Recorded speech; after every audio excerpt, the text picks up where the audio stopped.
जो सबसे बड़ी जमहूरियत है उसकी बात है, दूसरी तरफ जो सबसे बड़ी डिक्टेटरशिप है खित्ते की, सदियों से चली आ रही है, दहाइयों से चली आ रही है, ईरान की तरफ बात करते हैं, वहाँ आजकल देखा है सियासी इंतकाम का जो उन्होंने निशाना मजहबी नाम पे बना रहे हैं, लोगों को कत्ल कर रहे हैं, उस पर दुनिया खामोश है।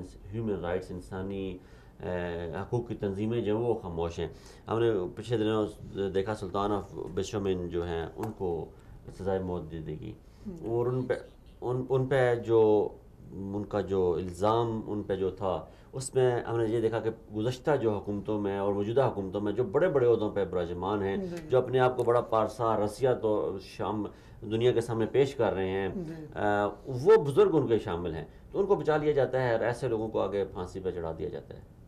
देखिए ईरान तो एक तो सबसे पहले फांसियों के हवाले से तो पूरे रीजन में बल्कि पूरी दुनिया में बदनाम है, उसकी कोई नेकनामी नहीं है। लेकिन ईरान अभी बड़ी मैनेजमेंट के साथ, बड़ी चालाकी के साथ दुनिया को ये तासुर दे रहा है कि हम करप्शन के खिलाफ अपने मुल्क के अंदर काम कर रहे हैं। ठीक है। 2 बंदों को अभी इन्होंने इसी 1 महीने के अंदर लटका लिया। पहले उसको जो सिक्कों के 2 टन सिक्के उस बेचारे पे इल्ज़ाम थे या जो भी था, बेचारा भी नहीं, वो बहरहाल एक फ्रंट मैन था, उसके पीछे हुकूमती एहलकार थे, हुकूमती लोग थे, हुकूमती शख्सियात थी, उनको बैठाया, मुर्शिद आला को बैठाया, सदर के लोगों को बैठा दिया और अहमदी निजात को बैठा दिया। अहमदी निजात। उसके बाद ये अभी जो जिनको हुमैद बाकरी, इनकी अभी बहुत बड़े ताजिर थे ये, इनको इन्होंने फांसी दे दी। इन्होंने कहा कि भाई ये 3-4 इनके मुकदमात थे, एक तो इन्होंने करप्शन की, दूसरे इन्होंने रुश्वत दे दी, बदनवानी, इस तरह के ये कर लिए। लेकिन ये आखिरी सोर्स था कि इसके ज़रिए से अदालत या जो भी इदारे हैं वो इसके पीछे जो मगरमच्छ हैं उन तक पहुँच सकते थे,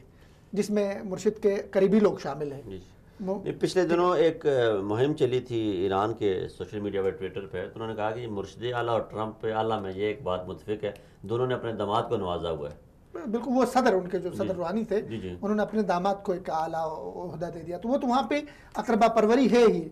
लेकिन इनके जो देखे, अभी आप थोड़े से पीछे करप्शन की इनकी कहानी पढ़े कि 2000 में क्या कहते हैं 17 में तुर्की के लिए एक वो गया, यहाँ से इनके टनों के हिसाब से इन्होंने कंटेनर्स पकड़ लिए जिसमें टनों के हिसाब से सामान था, जिसमें सोना था, चांदी थे, जौहरात थे। ये मुर्शिद आला की खुसूसी निगरानी में तुर्की में से जा रहे थे यूरोप, ठीक है ना, गैर कानूनी तौर पे। तो ये तुर्की में पकड़े गए और तुर्की ने क्या कर दिया, इनको अपने सेंट्रल बैंक में डाल दिया। अच्छा। और उन्होंने उर्दगान ने शुक्रिया अदा किया, उन्होंने कहा कि चूंकि सामने तो कोई नहीं आ रहे थे किसके हैं ये हमारे, तो पकड़े गए थे, तो उन्होंने कहा कि अल्लाह की तरफ से था, हमारी मईशत बड़ी बुरी हाल में थी, तो इससे हमारी मईशत को सहारा मिल गया। तो वो इनके सारे जो थे वो पकड़े गए वहाँ पे।